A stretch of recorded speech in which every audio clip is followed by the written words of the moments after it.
और मुझे ना बहुत फैज़ हुआ है। सबसे बड़ी टेस्टिमनी क्या बोलूँ, मैं बता नहीं सकती कि मतलब एक तो मुझे पापा ने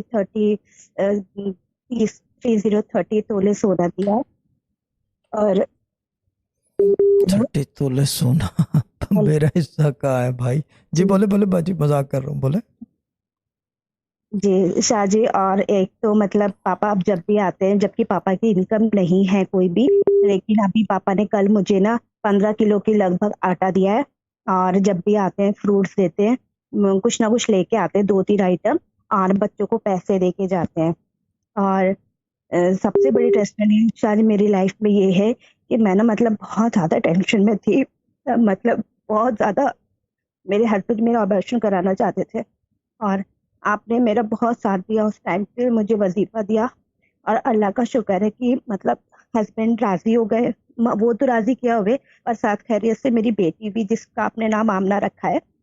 और शादी डॉक्टर ने बोला था कि मतलब मेरे चांस तो 50% है बचने के, बच्चा नहीं बचेगा और अगर बच भी जाता है 1% तो उसके दिल-दिमाग की कोई गारंटी नहीं है। पर अल्लाह का लाख-लाख शुक्र है, आज मेरी बच्ची बिल्कुल ठीक है, दिल-दिमाग सब अच्छा है उसका, बहुत अच्छी है और सबसे बड़ी बात कि उसको बाप का प्यार मिलता है। मैं एक बात मतलब यहाँ मेरे लिए सबसे बड़ी लाइफ। मैं एक बात यहाँ करता चलूँ कि क्या कहते हैं, आमना को बचाने के लिए मोहम्मद का इल्म अभी मौजूद है, और इसी बात पे मैं क्या कहते हैं